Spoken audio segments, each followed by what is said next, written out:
Mereka tidak mengerti bahwa rindu adalah api dalam hati. Dan nasihat-nasihat tidak bakal berguna selain membuat api itu makin menyala-nyala. Rindu adalah misteri yang terselubung di balik tulang rusuk. Dan tidak ada gunanya petuah-petuah kecuali membuatnya makin tampak.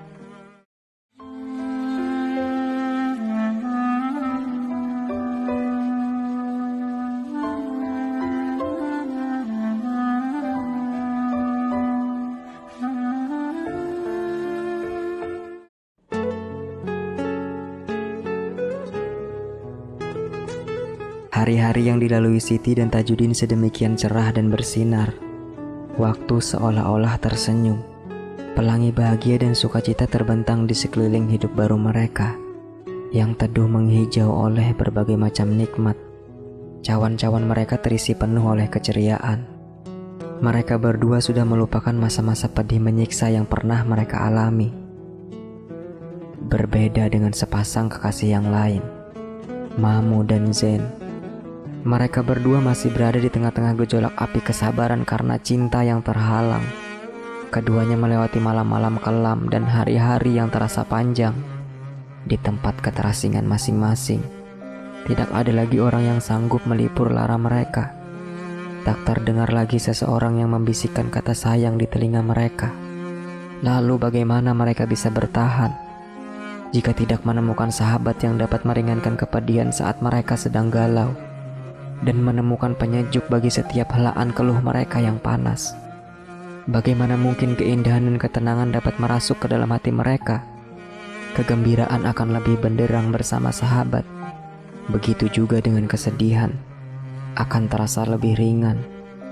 Tanpa seorang sahabat, kesedihan yang dirasakan sendirian di tengah-tengah suasana yang terasing cenderung melahirkan gejolak kegilaan yang meletup-letup. Di masa lalu Tajudin adalah sahabat karib Mamo dalam suka dan duka. Tajudin bisa menjadi tabib yang mengobati hati di saat-saat rindu bergejolak. Begitu juga dengan Siti. Dirinya lah satu-satunya orang yang dengan siapa Zen berbagi suka dan duka. Selama Siti masih bersama Zen, tidak ada sesuatu yang tercurah kecuali berada dalam dekapan Siti. Zen merasa kegembiraannya belum sempurna bila Siti tidak berada di sampingnya. Tapi saat ini kedua orang itu, Siti dan Tajudin, tengah mereguk manisnya madu kebersamaan. Mereka disibukkan kebahagiaan masing-masing. Maka tinggallah Mamo dalam keterasingan. Ia mengeluh, tapi tidak ada seorang pun yang mampu mendengar keluhnya. Ia mengadu, tapi tidak ada seorang pun yang datang mengobati. Begitu pula Zen. Ia memendam kepedihan tanpa seorang pun mau peduli pada apa yang dirasakannya. Zen selalu menyendiri di kamarnya. Air matanya tumpah, mengalir di antara kegelapan, keterasingan, dan kesendirian. Kadang-kadang ia merintih-rintih. Di saat yang lain ia menangis terseduh-seduh, meratapi nasibnya yang malang. Sejak pesta perkawinan Siti, 40 hari yang lampau, Zen memendam pedihnya asmara yang menyala-nyala bagai membakar tulang rusuknya. Tanpa seorang pun tahu, selama itu Zen melewati hari-hari dengan pikiran linglung. Dijadikannya kamarnya sebagai mihrab tangisan dan helaan napas yang panjang. Makanannya kesedihan, minumannya air mata. Selama 40 hari itu juga kecantikan dan pesona Zen melayu dan memudar, menyusut bagai purnama yang semula bersinar terang lalu meringkih dan meredup. Tapi akhirnya Zen tidak sanggup menyembunyikan apa yang dialaminya. Dayang-dayang dan pelayan istana dengan mudah mengetahui keadaan Zen yang menderita. Mereka heran dan menyangka Zen mengalami segenap kepedihan itu hanya karena berpisah dengan saudara perempuannya, Siti, yang sangat ia cintai. Karena itu mereka sering mengambil kesempatan untuk menghibur Zen agar bisa melepas beban perasaannya tentang Siti. Namun hasilnya nihil. Suatu hari para dayang dan pelayan istana berkumpul.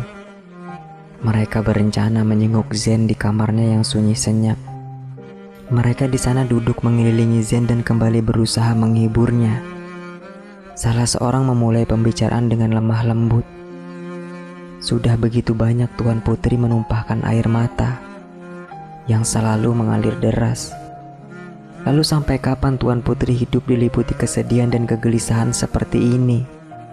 Kendati Tuan Putri Siti sedang berpisah dengan Tuan Putri, beliau pasti bahagia bersama teman hidupnya yang baru. Lantas kenapa ketika di sana beliau bergelimang bahagia dan keindahan? Di sini Tuan Putri terpuruk dalam genangan air mata dan kesedihan. Cukup Tuan Putri. Hentikan keputusasaan yang tidak perlu ini. Bangkitlah. Sentakkan seluruh resah dan duka nestapa dari hati Tuan Putri. Keringkan kelopak mata Tuan Putri dari air mata yang membanjir dan biarkan kembali berbinar-binar. Hilangkan kabut sendu dari raut wajah Tuan Putri dan biarkan berseri-seri.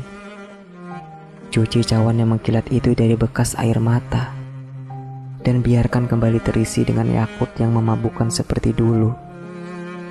Sudah saatnya Tuan Putri. Semua orang kembali terlena karena daya tarik Tuan Putri yang merasuk lubuk hati mereka. Tinggalkan kamar ini yang telah membuat setiap helaan napas panjang Tuan Putri menjadi neraka. Biarkan pesona Tuan Putri kembali terpancar di tengah-tengah kemegahan istana ini. Karena pamornya sudah cukup lama memudar. Koyakkanlah kerutan kelopak layu bunga-bunga agar kuntumnya bisa kembali menampakkan keanggunan. Biarkan rambut Tuan Putri kembali tergerai manja di bahu. Biarkan bulu-bulu halus itu mengembang di pelipis Tuan Putri. Biarkan ikal rambut yang melilit di atas dahi Tuan Putri bergoyang setiap kali tertiup angin yang selalu ingin menggoda. Dunia ini dipenuhi hiasan. Alam ini begitu indah. Maka biarkan umur Tuan Putri yang masih panjang selalu dipenuhi sukacita dan kebahagiaan. Jangan biarkan semua itu berlalu meninggalkan Tuan Putri yang diam terpaku. Jangan biarkan diri Tuan Putri mabuk air mata dan kesedihan.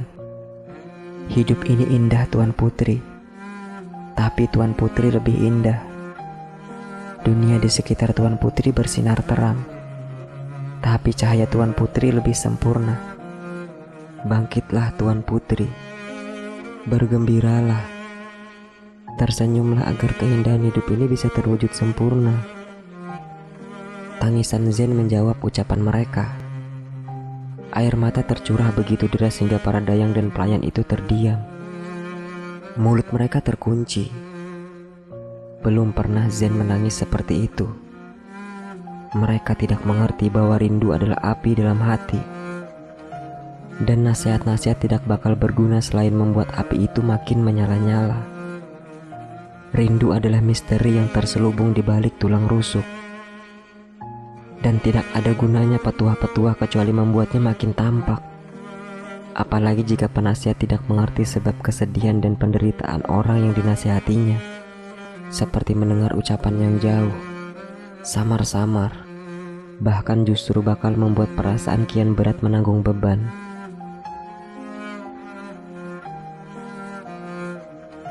Para dayang dan pelayan masih diam membisu, ikut terhanyut kesedihan dan menyesali keadaan. Pandangan mereka tertuju pada bibir Zen, menunggu kalimat-kalimat meluncur mengenai penyebab segenap luka dan derita yang dialaminya. Tapi sorot mata Zen yang sendu, juga tangis yang terseduh-seduh, tidak memberi kesempatan pada sepatah kata pun untuk diucapkan.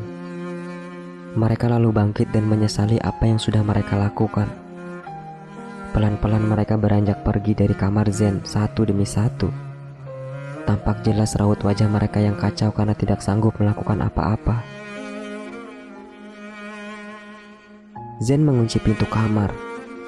Ditengadahkannya wajah, menatap tajam kesendirian dan keterasingan yang tengah mengepungnya. Bayangan para dayang dan pelayan melintas di antara gelisah dan sedih. Dari relung hatinya yang remuk redam, gadis-gadis itu sebenarnya sahabat-sahabatnya yang dulu saling menyayangi, hingga tidak ada isi hati yang tidak tersampaikan. Tapi kini, Pada bayangan-bayangan itu Zen mengungkapkan perasaannya. Selamat datang kepada kalian, wahai para sahabat. Sahabat bagi jiwa yang merana dan hati yang tertoreh luka. Wahai teman dalam misteri yang berada di balik tulang dada yang tersiksa. Dan di antara fata morgana bagi mata yang mengedip-ngedip sedih. Wahai cawan-cawan yang bisa menyegarkan tenggorokan kering dan menampakkan panorama di depan mata yang sembab dan sayu.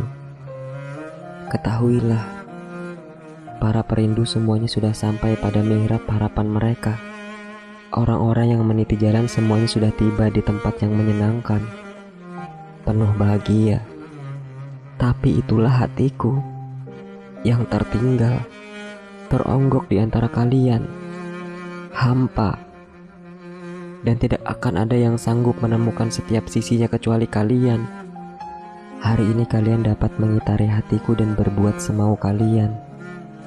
Kalian juga bisa melihat sisi-sisi perasaan dan seluruh tubuhku. Kedua mataku akan kupejamkan demi kalian. Bibirku akan mereguk minuman dalam cawan-cawan. Akan kujadikan kalian sebagai lampu yang bersinar terang di benakku. Kemarilah, wahai para sahabat. Tidak ada yang mampu melipur lara hatiku selain kalian. Kemarilah, diam di sini bersamaku. Betapa aku sangat membutuhkan kalian dalam hari-hariku yang kelam. Betapa aku sangat merindukan kalian menghibur malam-malamku yang pekat. Lalu muncullah bayangan Siti di antara bayangan para dayang dan pelayan. Siti seolah-olah duduk di depannya. Ia tumpahkan segenap lara di hatinya, seperti pada hari-hari yang lampau. Kedua matanya berkaca-kaca. Zen berdiri dan segera memeluk bayangan Siti. Saudaraku, kau adalah belahan dan permata hatiku. Kau adalah teman dalam suka dukaku, teman bagi perasaan-perasaanku. Kau dapat membuatku bersemangat saat aku bersedih. Kau bisa menjadi sayap yang bisa menerbangkan semangatku saat aku lelah. Kita tahu bahwa waktu adalah milik Allah. Jiwa kita terkumpul dalam satu alam, kemudian terpisah dalam keberuntungan dan kebahagiaan. Aku sangat bersyukur kepada Allah yang telah menganugerahkan keberuntungan sesuai keinginanmu. Aku bahagia. Impianmu sudah tercapai. Kau tahu, ketika ruang dan waktu tersenyum padamu, senyum itu menjadi penghibur bagi kegelisahanku. Saudaraku, berbahagialah dengan hidupmu yang baru, karena kebahagiaanmu meringankan penderitaanku. Tak perlu kau pedulikan nasibku. Walau teramat hitam dan pekat, aku akan tetap menerimanya dengan lapang dada. Barangkali ini sudah menjadi garisan takdirku sejak aku belum dilahirkan, bahwa hidupku akan dikelilingi penderitaan, dan jiwaku tertancap kuat-kuat pada kesengsaraan. Dan barangkali sudah menjadi garisan takdirmu, bahwa keberuntungan dan kegembiraan hidup selalu berpihak padamu. Maka biarlah sedih dan pedih hidup ini hanya untukku. Kau sudah memiliki Tajudin dan dunia ini memberimu segala bentuk kebahagiaan. Sedangkan aku memiliki Mamo dan dunia ini menghadiahiku segenap pedih dan sengsara. Kupasrahkan semuanya kepada Allah. Aku rela pada takdir itu. Mungkin suatu ketika nanti bisa kupetik hikmahnya.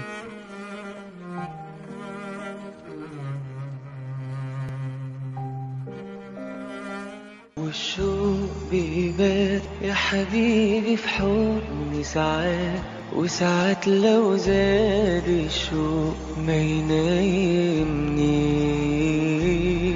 لا نهار ولا ليل.